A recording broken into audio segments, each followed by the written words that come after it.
Paz e graça para você ligado nessa emissora, é uma alegria.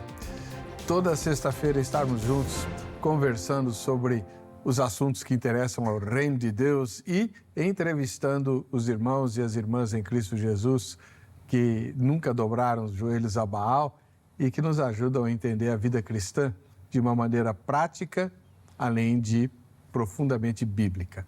Por falar em Bíblia, uma das entidades mais abençoadoras do Brasil é a Sociedade Bíblica do Brasil. E é com muita alegria que a gente recebe mais uma vez o diretor executivo, né? A gente chama de presidente da Sociedade Bíblica do Brasil, doutor Ernie Seibert. Seja muito bem-vindo, doutor. Muito obrigado. É uma alegria estar com você de novo e com o nosso pessoal aí todo. O pessoal da Sociedade Bíblica se destaca, entre outros fatores, pela simpatia que sempre os caracterizou e o espírito de serviço. Tanto é que o lema, não sei se ainda é esse, né? Dar a Bíblia à pátria. Esse é o primeiro lema da Sociedade Bíblica de 1948. E é o que acontece na prática. O pessoal às vezes acha que é venda de Bíblias, né? Sabe que quando ela chega no final, ela chega dada. Uhum. E essa é a ideia que está por trás da Sociedade da Bíblia. Eu faço muitas vezes, quando eu falo em igreja, eu pergunto, quem recebeu a primeira Bíblia de presente? E é a grande maioria. A exceção é aquele que comprou a primeira Bíblia. É que alguém vai pagar a Bíblia. Então, essa é a Sociedade da Bíblia, que somos todos nós cristãos. Nós gostamos da Bíblia e nós doamos Bíblias. E as pessoas, então, recebem ela. Então, dar a Bíblia à pátria. É essa coisa. Muito legal. Seja muito bem-vindo. Doutor Ernie, o senhor é ministro da Igreja Luterana. Isso. Luterana qual? Igreja Evangélica Luterana do Brasil, IELB. O senhor nasceu no Brasil? Nasci. Tem cara de brasileiro típico, né, meu? Mas vem de uma família de origem alemã. Sim, sim. O senhor fala alemão? Um pouco ainda. A gente vai se esquecendo ao longo do tempo por falta de uso. Está vendo como ele é humilde? Sabe onde ele pregou? Entre outros milhões de lugares onde ele pregou na igreja de Martinho Lutero, no púlpito que Lutero usava. Ai, misericórdia. Olha, deve ter sido uma experiência absurdamente inesquecível. Foi inesquecível. Sabe, a gente não é mais menino, então a gente já passou por muitas grandes emoções, mas aquele momento foi um momento muito especial para mim. A gente pensar quem antecedeu ali naquele lugar, eu me senti muito emocionado em estar lá. Muito bom, muito obrigado por ter vindo. Obrigado. Nós vamos conversar com o doutor Ernie hoje e em uma outra ocasião também sobre um lançamento da Sociedade Bíblica do Brasil a respeito de uma Bíblia nova, né? Uma Bíblia de estudo da Igreja Primitiva. Mas hoje a gente vai falar do tema da reconciliação. Você que está acompanhando a gravação desse programa pode e deve participar mandando a sua pergunta, o seu comentário pelas nossas redes sociais. Você manda com o seu nome, de onde você está falando, que a gente põe aqui no ar o seu comentário, a sua pergunta, tá bom? Pois bem, a nossa enquete, porque eu vivo esquecendo dela, então eu já vou pôr no ar. Vamos lá. Você conhece algum cristão que, embora frequente a igreja, necessite de se reconciliar consigo mesmo? Pergunta bem clara, né? Pode ser, inclusive, você mesmo, tá? Seu marido, sua esposa, seu filho, sua filha, seu vizinho, sua sogra, enfim, tá? Sim ou não, no final dessa edição a gente vê o resultado parcial da nossa enquete. Doutor Ernie, por que a Sociedade Bíblica vai fazer um fórum de ciências bíblicas, um fórum internacional de ciências bíblicas? Quando é que ele vai acontecer e por que ele tem esse tema? Bom, o fórum vai ser 11 e 12 de setembro aqui em São Paulo, no auditório Rui Barbosa, na Universidade Mackenzie. Quem conhece São Paulo conhece a universidade, bem fácil chegar. Mas o tema é um tema universal. É interessante, de todas as partes do mundo se fala em reconciliação. O nosso mundo está passando por um processo muito forte de polarização. Tudo é polarizado, metade é a favor, metade é contra, e briga, né? E quando Deus veio com a promessa da reconciliação, a promessa da paz com Deus, ele disse que ele iria enviar seu filho para que houvesse reconciliação. Essa foi a grande promessa. Jesus veio reconciliar as pessoas. E a reconciliação tem diferentes dimensões. Uma dimensão é com Deus, é a mais importante, a principal, reconciliar-se com Deus. Até as pessoas que dizem desacreditar com Deus têm dúvidas, em alguns momentos, se Deus existe ou não existe. Isso é porque não estão reconciliadas com Ele. No momento que a pessoa olha para o mundo, faz sentido crer em Deus? Faz. Faz sentido, muito sentido. Há evidências da mão de Deus no mundo, qualquer pessoa o reconhece. Aliás, a maioria dos seres humanos reconhece a existência de Deus. Mas nem todos reconhecem que estão reconciliados com Deus. Então Deus enviou seu Filho ao mundo para que as pessoas, quem nele crê, não pereça, mas tenha vida eterna. Aí você se reconcilia. Mas mesmo reconciliado com Deus, tem outras dimensões que você também precisa, através desse exercício fundamental da reconciliação com Deus, reconciliar-se. Então, o primeiro é reconciliar-se consigo mesmo. Quem passa pelo exercício diário da vida cristã sabe que errar faz parte da nossa experiência. Em linguagem teológica, o erro é chamado de pecado. Uma palavra mais pesada, mas o erro é pesado, é uma transgressão da lei, o cara sai fora do caminho. Então, quando a gente está em pecado e a gente o reconhece, todos passam por esse exercício de consciência, é difícil olhar para Deus. Lá naquela história de Adão e Eva tinham vergonha de si próprios e vergonha de Deus, eles se esconderam. E Deus vem e os reconcilia consigo mesmo. Deus reconcilia. E aí eles começam a se reconciliar entre eles. E eles também consigo mesmo. O perdão é um exercício que a gente tem que fazer diariamente olhando para Cristo.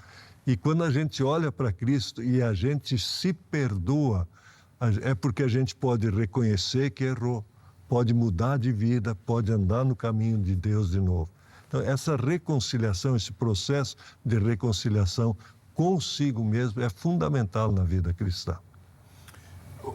Essa polarização que o irmão menciona, então ela não é só brasileira? Não, ela é mundial. A gente aqui fala de polarização e todo mundo pensa logo em política. Então tem os nomes de um e de outro e coloca um contra o outro. Uma vez eu fui aos Estados Unidos, não foi agora, nessas últimas discussões, faz uns 2 anos atrás, eu estava lá. E aqui havia essa polarização por causa das eleições. Uhum. E aí um americano, disse, vocês lá, olha como vocês são, votando um contra o outro e tal. Eu digo, nós temos esse problema de fato. Mas vocês estão melhores que nós aqui. E eles estão também no meio de um embate. Quando você vai para a Europa, a mesma coisa. Se você vai aqui para a América Latina, todos os países estão igual, na África está igual, até na Ásia é assim, essa polarização. Ela está presente no mundo, falta reconciliação. Polarização tem sobrando. Um texto muito bonito é de, se não me falha a memória, 2 Coríntios 5, quando Deus nos deu o ministério não da polarização, Deus nos deu o ministério da reconciliação. É isso, essa mensagem é uma mensagem que precisa ser anunciada na praça pública, ela precisa ser anunciada na igreja, em todos os ambientes. O ser humano precisa disso, por isso que é uma mensagem que vale para toda a humanidade. Interessante, porque o irmão falando lembra muitas palavras de Jesus sobre paz, sobre espírito de servidão e de mansidão. Então, para reconciliação, a primeira coisa é o fruto do espírito, a mansidão, né? É bem complicado esse tipo de coisa. E o seminário que vai acontecer aqui no auditório da Universidade Presbiteriana Mackenzie terá vários preletores. Todos eles vão explorar essa questão da reconciliação? Tem várias palestras, é um conjunto. Tem palestrantes Eu tenho dificuldade de lembrar, porque é um grupo grande de palestrantes, mas alguns vão explorar mais os aspectos da cosmovisão, que seria como olhamos o mundo, né? Como entendemos o mundo. Uma outra palestra vai abordar, por exemplo, isso na raiz do pensamento moderno e contemporâneo. Se a gente olha na filosofia, depois do Iluminismo em diante, passando por Hegel, com a tríade tese, antítese, olha a polarização, a síntese que forma a nova tese, tudo é polarizado a partir daí, pois isso entra no materialismo dialético, que entrou em muitos filósofos, chega até os nossos dias. Então, a polarização é uma maneira como o mundo se organiza, é situação e oposição, né? É o sindicato do patrão e o sindicato do empregado, e eles polarizam. E isso entrou dentro da nossa cultura como sendo uma coisa extremamente aceitável e sendo necessário ser assim. Mas não é necessário ser assim, tanto é que Deus nos deu o ministério da reconciliação. Em Cristo, quando paramos de olhar um contra o outro e olhamos todos para Deus e para Cristo, para os propósitos de Deus, Deus quer reconciliar o homem com Ele, Deus quer reconciliar um com o outro, Deus quer reconciliar a família, a igreja, todo Deus quer a reconciliação. Mas quando a gente se converte e se reconcilia com Deus pelo ministério de Cristo, todas as outras reconciliações não são automáticas? Seria bom se fosse. Seria bom se fosse. Não é assim. Claro que eu passo a crer em Cristo, eu tenho uma nova vida, eu sou uma nova criatura, mas ali nas epístolas de Paulo fala que o velho homem continua recalcitrante, ele continua presente no seu dia a dia. E esse é um exercício diário. Diariamente eu vou a Deus e peço perdão pelos meus pecados. Eu peço que Ele me dê o seu Espírito, me oriente para corrigir a minha vida. Não é assim que dali para frente eu não erro mais, não peco mais. Isso eu tenho já a natureza nova e a velha, elas entram em combate também dentro de mim. Então, a reconciliação é quando eu passo a receber o perdão e eu vivo como nova criatura. Essa é a reconciliação comigo mesmo. Não é tão fácil assim. Né? Não é tão fácil. Uma das questões que, assim, superlota as clínicas psicológicas é a questão da autoestima. E reconciliar-se consigo mesmo é reconciliar a autoestima. Né? Por incrível que pareça, a gente tem problemas graves nessa área. Muito crente não tem nenhuma autoestima. Aliás, eu passei por isso. Né? Durante um dos períodos de crise que eu passei, a minha teologia de raiz, que é a teologia presbiteriana, não me ajudou em nada, porque o moto da minha vida era Efésios 2, na parte pior, né? Mortos em delitos e pecados e tal. Então, eu me considerava menos do que lixo. Aí, Deus me deu a oportunidade de vir trabalhar aqui, na Igreja da Graça.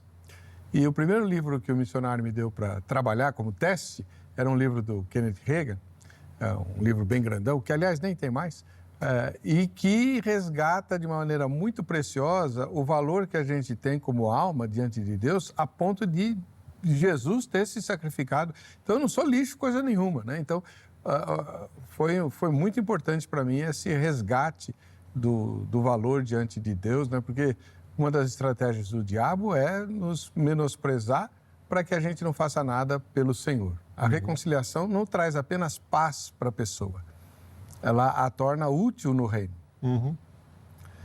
Isso é realmente muito bom. Parabéns à Sociedade Bíblica por essa iniciativa. Né? O senhor vai ser um dos oradores. Vou ser um dos oradores, né?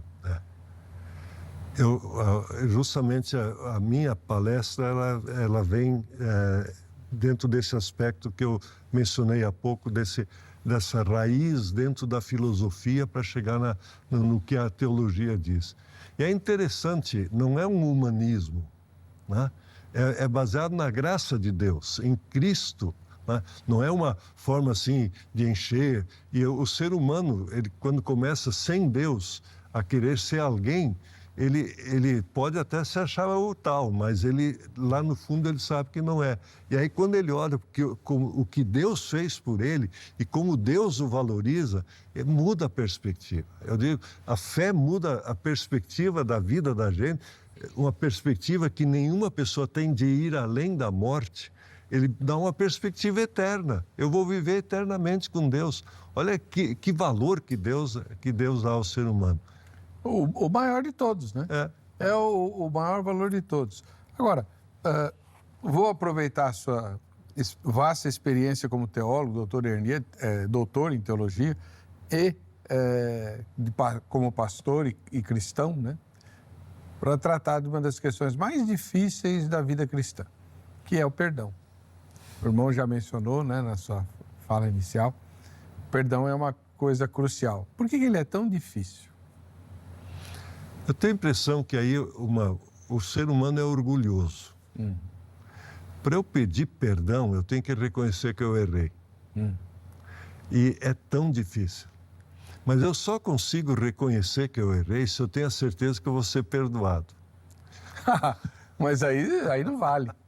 Mas vale na prática. Veja, erros acontecem. Vamos pegar um ambiente de trabalho.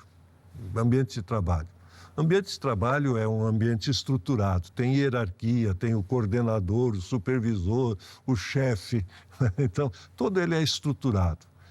E os erros acontecem desde o chefe até a pessoa mais humilde dentro da estrutura. Todos erram. Então, o erro não é só do que está abaixo da hierarquia. O que está no topo também erra. Vamos pegar o do topo, que é mais difícil. Se ele deu uma ordem errada, como é difícil chegar para os seus auxiliares, colaboradores ou subordinados, entre aspas, e dizer, veja, eu errei. Vocês me perdoem, eu errei. Mas se ele fala sobre isso e mostra o seu erro e diz, me perdoem, eu errei, vamos arrumar de novo, vamos recomeçar de uma maneira menor. É isso que é o exercício do arrependimento, do perdão.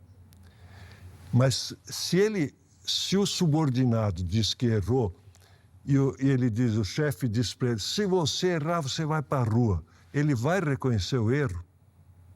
Dificilmente vai reconhecer. Lógico que não, ele não quer ser mandado embora. É? Vai esconder. Então, aí, é essa a garantia do perdão, ela melhora a vida. Ela alivia o coração, ela dá esperança, ela dá uma nova visão. O perdão muda. Por isso que se fala na conversão, na metanoia, no arrependimento, na meia volta. Tudo isso a Bíblia fala para mostrar isso. Você pode chegar em Deus, né? Ele nos convida a falar com Ele, né? A gente pode dizer, o Senhor Deus, Pai eterno, todo-poderoso, mas eu posso chegar a Deus dizendo, meu Pai, Pai nosso, que estás nos céus, teu nome é santo, me dá o alimento de todo dia, me perdoa os pecados, me livra do mal. É assim que Deus nos ensinou a orar. Verdade. Agora, voltando a falar de polarização. O senhor vê essa polarização na igreja também? Temos que reconhecer que tem. Claro que tem essa polarização ideológica que nós vivemos no mundo, ela afeta também a igreja. Até as famílias da igreja, às vezes, evitam de falar de certos assuntos, porque um tem uma opinião, o outro tem outra, e sempre é doloroso tratar dessa polarização. Isso é uma polarização, mas dentro da igreja tem, desde os tempos bíblicos, um dizia, eu sou de Paulo, eu sou de Apolo, e aí eu sou desse pastor, eu sou daquele pastor, eu sou daquele na direção da igreja é melhor, aquele seria pior, e há embates, também tem polarizações. Como seria bonito se a gente conseguisse, em alguns momentos, se reconciliar também uns com os outros dentro da igreja. Então, mas essa polarização toda tem a ver com o espírito de competição? Isso não deveria haver entre cristãos? Jesus censurou tantos discípulos dele? Eu acho que é mais do que competição. Tem um livro que eu tenho gostado muito de ler nos últimos tempos, eu acho que eu estou ficando velho, livro de Eclesiastes. Né? O senhor gosta de Eclesiastes? É um velho falando, tudo é vaidade. Aí eu lia, mas tudo é vaidade? Né?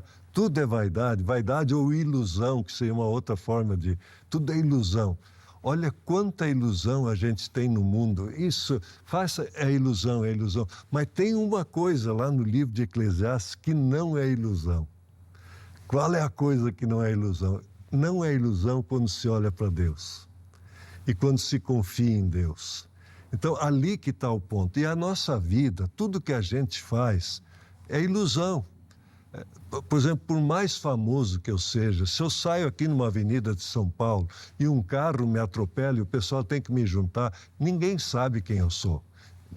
Eu não sou pessoa importante ali, ninguém sabe, me levam para o hospital, se preciso for, me tratam, me fazem a cirurgia, me arrumam, ninguém sabe de quem se trata, normalmente ninguém conhece. São poucas as pessoas muito conhecidas.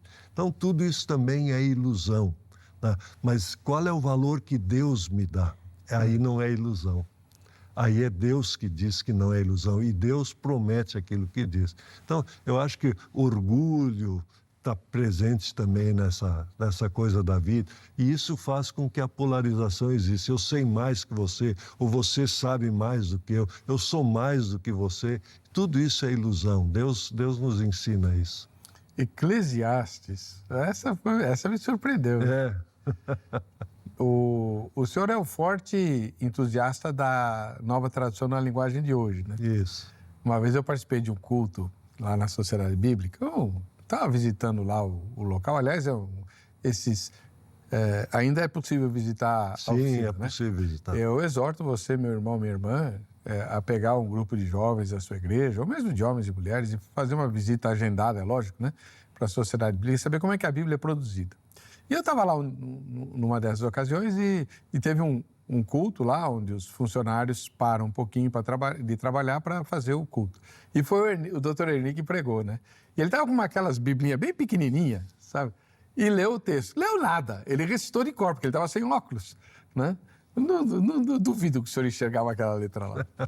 Eclesiastes na NTLH, é bom? É bom. Tem livros da NTLH que tem um sabor especial. Todas as traduções são boas. Provérbios é outro livro. Na NTLH, ele tem outro sabor, a tradução, porque ele traduz a figura de linguagem que é muito difícil ser entendida quando você só traduz as palavras. Vejam, a menina dos meus olhos. Uhum. No original, quando está na Bíblia, é a maçã dos meus olhos. Maçã dos olhos, que legal. Então, essas coisas, quando você traduz, você entende melhor o que aquele texto quer dizer. Então, tem coisas boas. Todos os livros de sabedoria, né? Incluindo o Cântico dos Cânticos, olha, né? Fica muito mais forte. Outra coisa que eu acho muito boa na NTLH são os livros proféticos, porque muitas vezes o profeta está falando de uma coisa que a gente não faz a menor ideia do que seja, né? E a NTLH ajuda. Eu vou trazer um dado agora para você que é incrível. Hoje tem Bíblia digital, que é muito usada aqui no Brasil. O Brasil é o segundo país do mundo que mais usa Bíblia digital. Ah, é? É. E nós temos, todas as nossas traduções estão em aplicativos que você pode ler e pode baixar gratuitamente. Então, não é nem questão de comércio, né? No ano passado, a gente recebe a estatística, o maior aplicativo é o YouVersion, né? Um aplicativo com mais traduções, o melhor, eu acho o melhor em Bíblia. Ele tem as traduções da SBB no Brasil e as traduções da Sociedade Bíblica do Brasil em português, cada vez que você abre ele, você abre um capítulo. Uhum. E fica o registro lá na nuvem onde está. E a gente tem essa informação, o que foi aberto. No ano passado foram abertos, dessas traduções da Sociedade Bíblica do Brasil em português, no mundo, mais de 5 bilhões e não sei quantas centenas de milhões de capítulos. 5 bilhões de capítulos. E aí vem a curiosidade, você falou em NTLH, 80% disso é NTLH. Que legal. Então, é impressionante. Impressionante mesmo, é realmente muito bom. É lógico, o crente que nasceu no lar evangélico, que cresceu decorando versículos da Almeida, Revista Corrigida, por exemplo, como o meu caso do missionário, né? R.R. Soares, na escola dominical, desde criança, é evidente que ele vai ver as outras versões, sejam elas quais forem, e falar, mas quem vem já na idade adulta para a fé ou na juventude, a minha filha, por exemplo, nasceu no lar evangélico e tudo, mas a versão que ela leu a Bíblia toda de capa a capa, e fale mal da NTLH para ela fica louca. Né? Eu tenho, ela mudou para o Canadá, então não pôde levar aquela Bíblia de estudo, que é grande e pesada, ficou comigo. Né? Com todas as marcações dela, realmente, quando eu tenho saudade dela, eu folheio ali. Isso. Né? Aí eu mato saudade, tanto da NTLH quanto da minha filha. Esse amor pela palavra de Deus é característica do irmão desde sempre, né? Eu espero que sim. Eu acho que é fácil notar que eu gosto da Bíblia. Eu fui criado num lar cristão, a minha origem é muito humilde, a família pobre, né, nos termos de hoje. Meu pai trabalhava em construção, minha mãe era costureira de roupas, os dois juntos criando os filhos. Nós não tínhamos, assim, às vezes, não tinha dinheiro para comprar pão. A gente cozinhava aipim ou mandioca ou macaxeira, como chamam pelo Brasil lá fora, e no café da manhã era aquilo com o que lá no sul a colônia alemã fazia, chamava de schmier, que é uma geleia que fazia em casa com as frutas que colhia. Então passava na macaxeira e comia como se fosse pão. Então, mas todo dia, o pai e a mãe liam para nós a Bíblia e faziam um devocional e a gente orava. Então, isso criou dentro da gente esse amor pela palavra de Deus. E toda semana na igreja, e essa foi a vida que Deus me concedeu. O senhor nasceu em que cidade? Novo Hamburgo.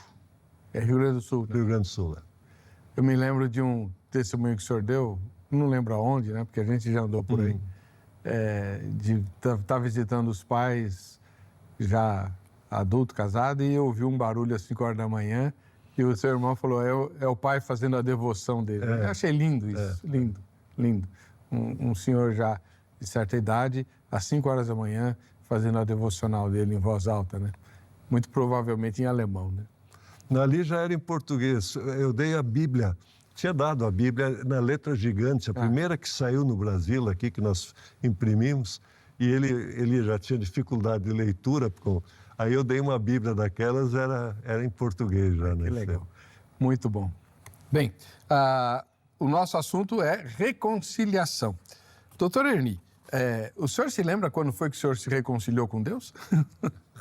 Ou já nasceu reconciliado? Não, ninguém nasce reconciliado.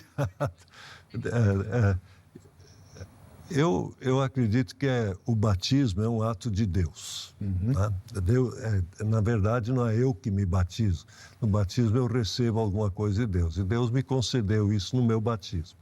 Foi batismo infantil, eu fui batizado como criança. E dali Deus me recebeu em Cristo. Eu fui lavado e regenerado por Deus, né? Então, Deus concede isso. E ao longo da vida, a vida cristã, ela tem picos e vales, né?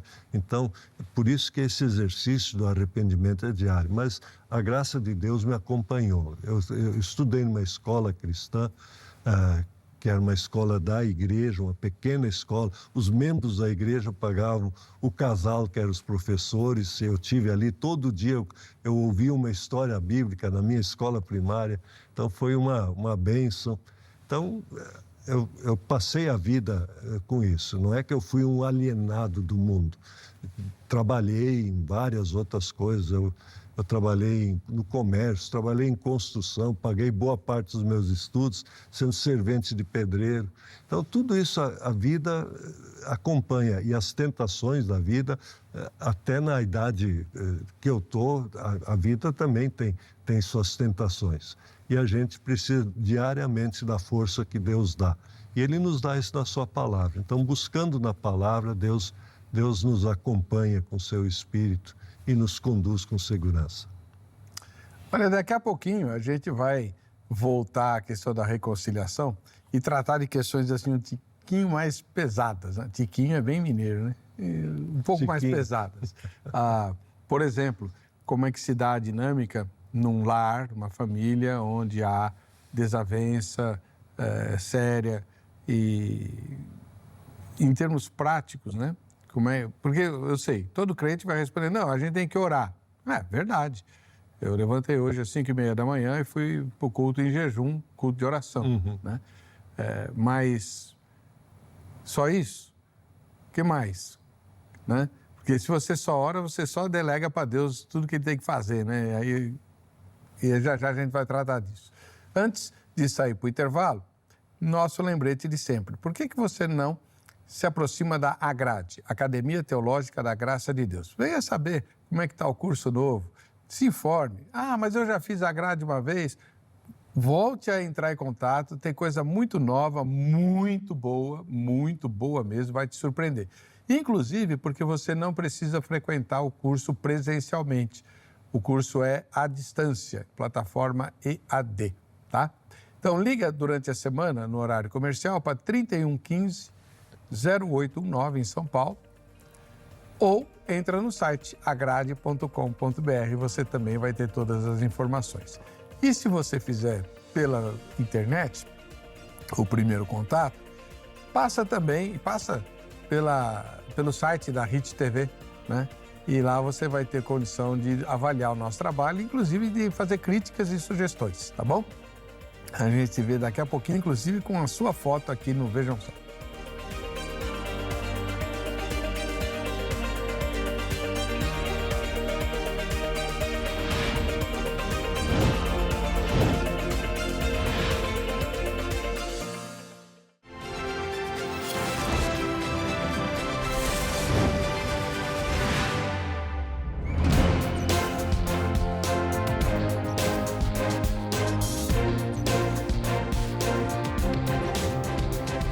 Muito bom! Chegou a hora de a gente se conhecer melhor, né? Se você ainda não fez o que você vai ver que os outros fizeram, faça agora. Pega teu celular, bate uma foto sua assistindo ao Vejam Só e manda para nós aí pelo Facebook, Programa Vejam Só, ou pelo Instagram, @Programa Vejam Só. Fazendo isso, logicamente, você tem que se identificar, né? Dizer, eu sou fulano de tal e moro em tal lugar, né? Cidade, estado.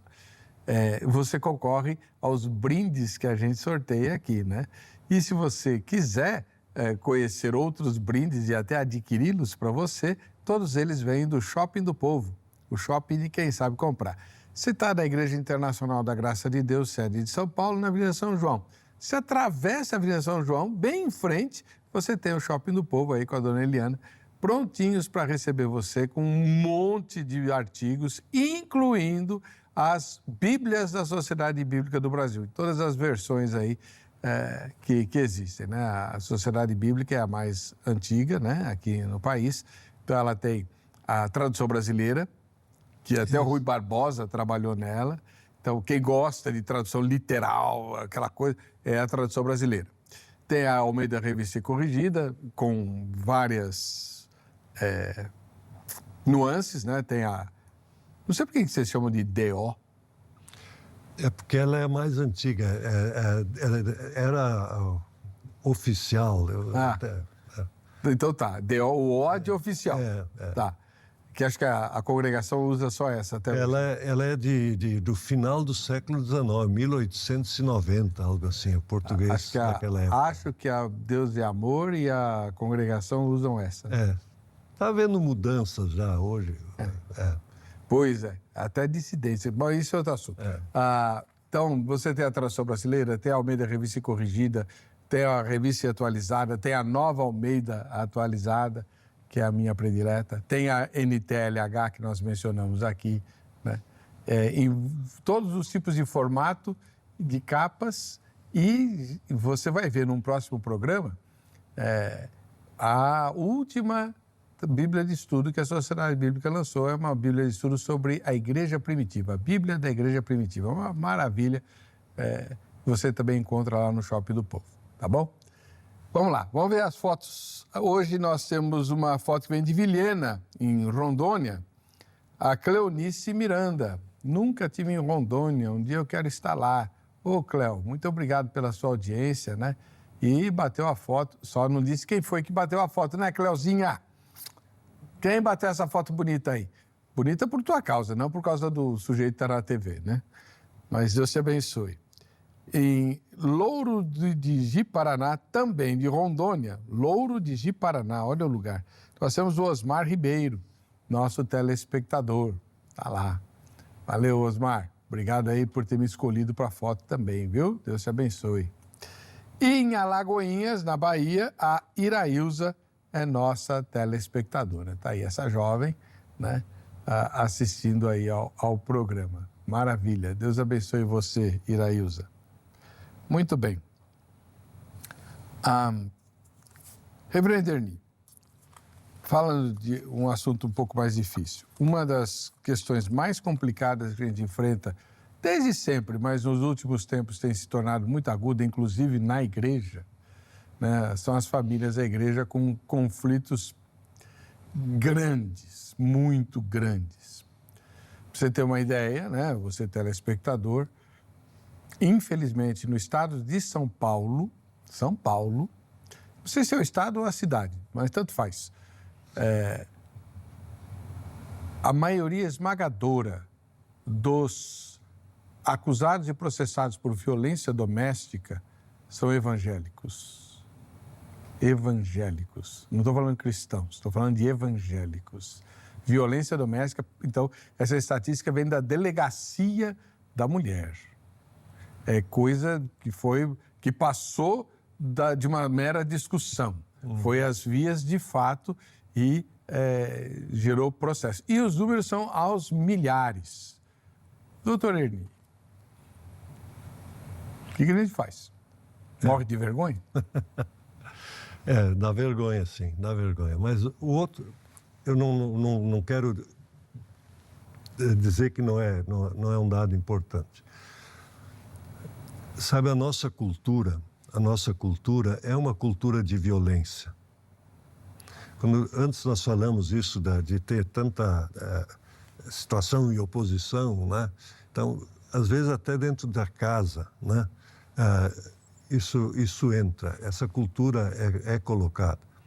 E as discussões dentro de casa, elas são sempre não, mas muitas vezes são acaloradas.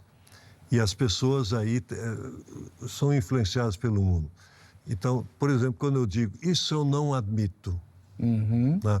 Então, vamos imaginar Deus em nós. Se Deus dissesse para mim, isso eu não admito, está fora. Acabou. Então, por isso, se a gente quer espelhar Deus na vida, a gente tem que espelhar também essas coisas que Deus nos ensina.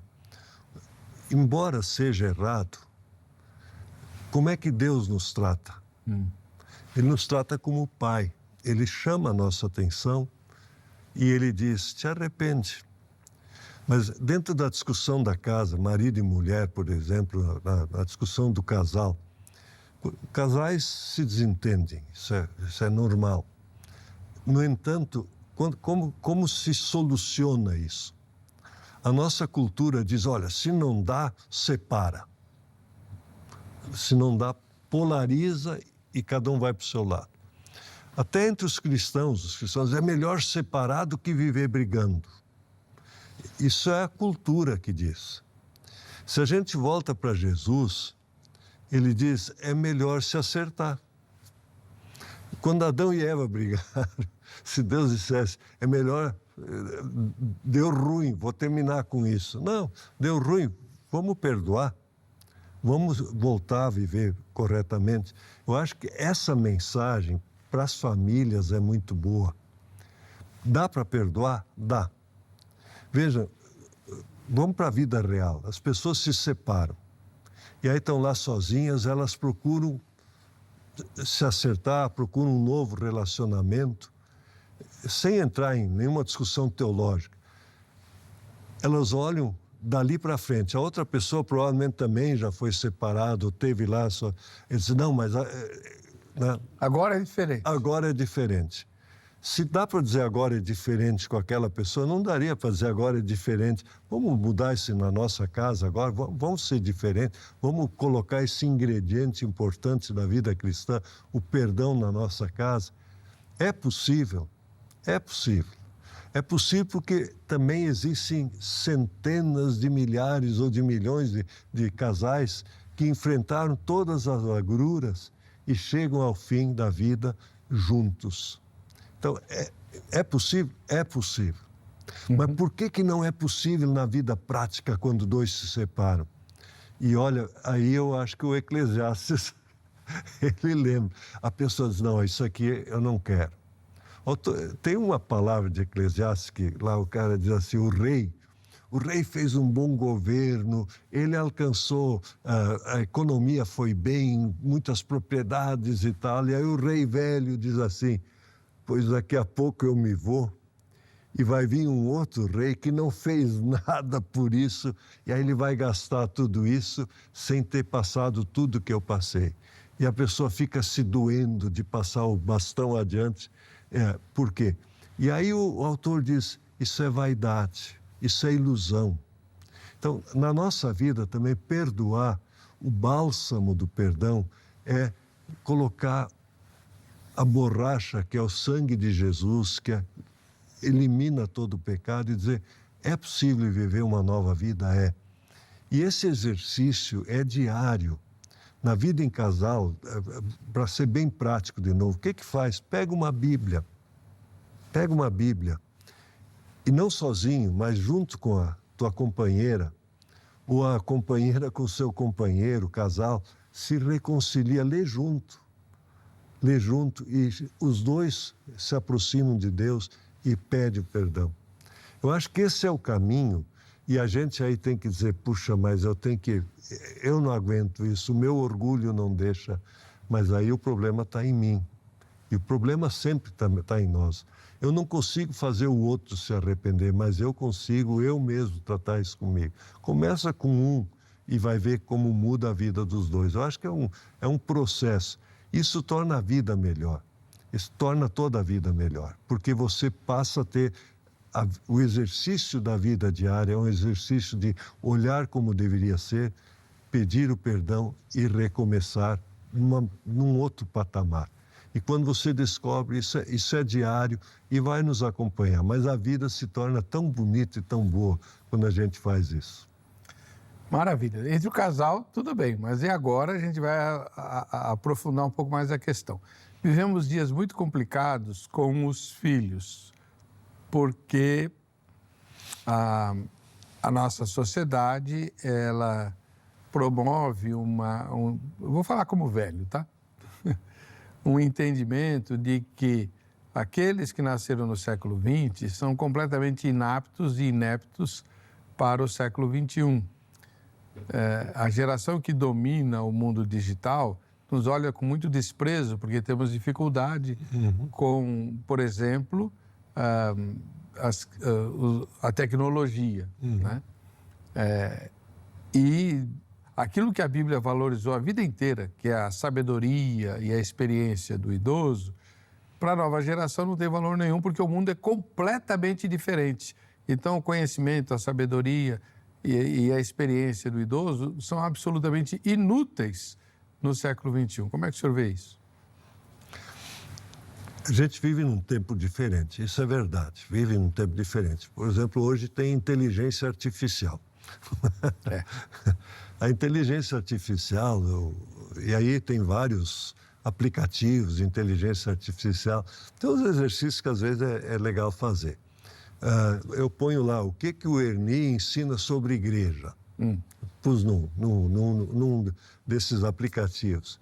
E eu olhei E eu digo, puxa, nem eu sabia que eu ensinava tudo isso. Aí eu perguntei, mas quem é o Ernie? E aí a inteligência artificial errou minha denominação. Que beleza. Então, uma das coisas que estão sendo valorizadas, porque ali é uma máquina que está fazendo aquilo e ela faz muito bem feito o que ela foi ensinada a fazer. Tem o machine learning, né? O aprendizado da máquina.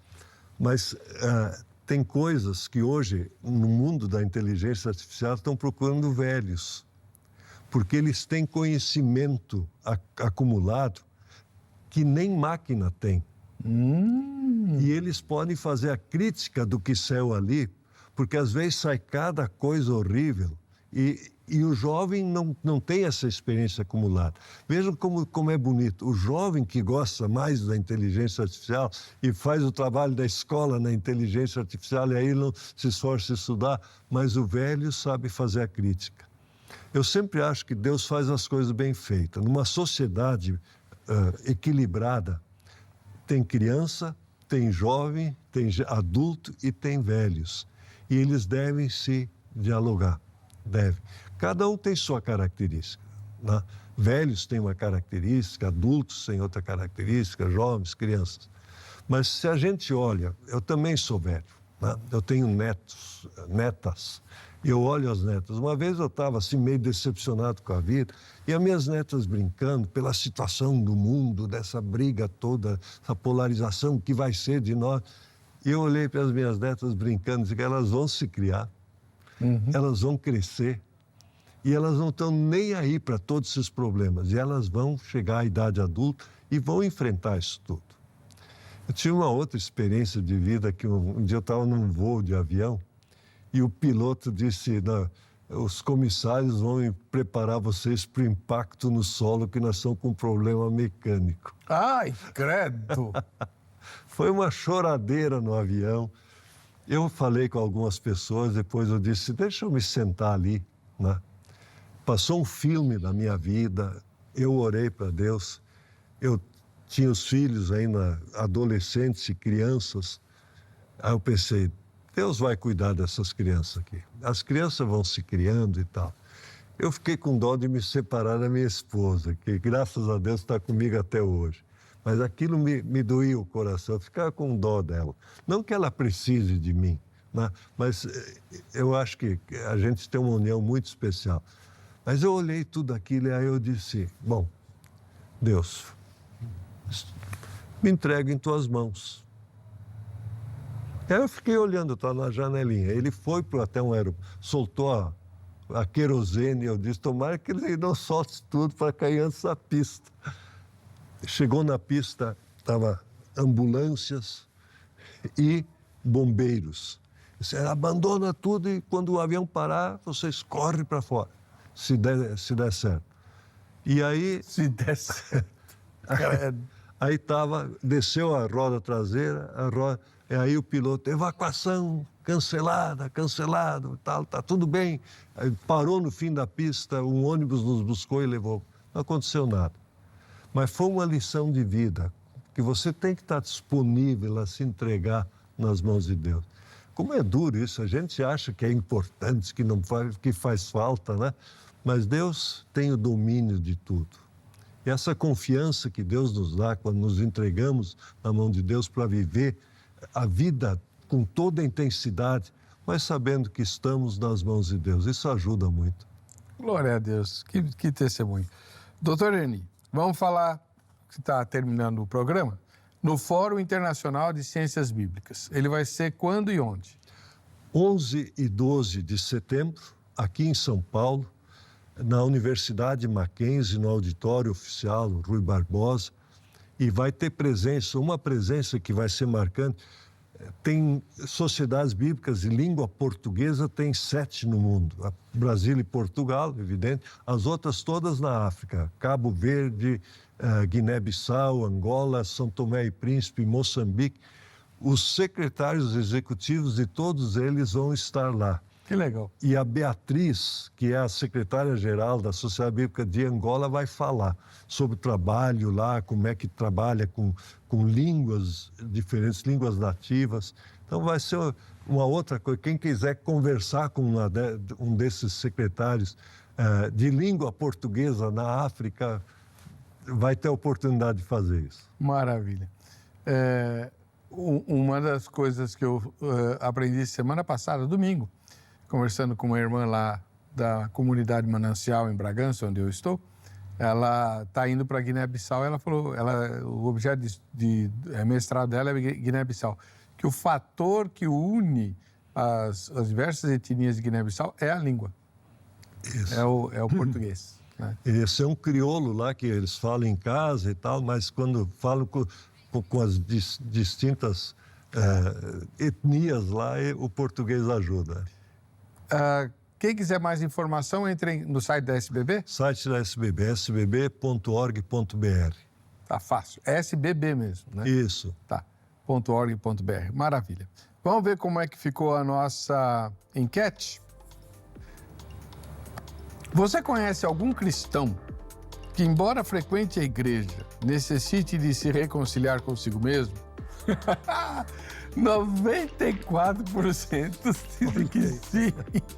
Eu só queria saber quem foi que votou em não. Deve ter nascido ontem. Mas, enfim, tá aí o resultado. Todo mundo precisa de reconciliar-se consigo mesmo. Então, não perca essa oportunidade de ir ao Fórum Internacional de Ciências Bíblicas. Você vai conhecer um monte de gente legal, todos da fé, né? E isso vai ser profundamente edificante. Dr. Erni, muito obrigado. E quem quiser entrar em contato com o Dr. Erni Zeiber, os contatos dele foram publicados ao longo da entrevista e estão arquivados no Instagram do programa Vejam Só. Para você que fica com a gente, que fica com essa emissora, a paz e a graça de Jesus, querendo Deus, nos encontraremos novamente na próxima sexta-feira, aqui mesmo. Até lá.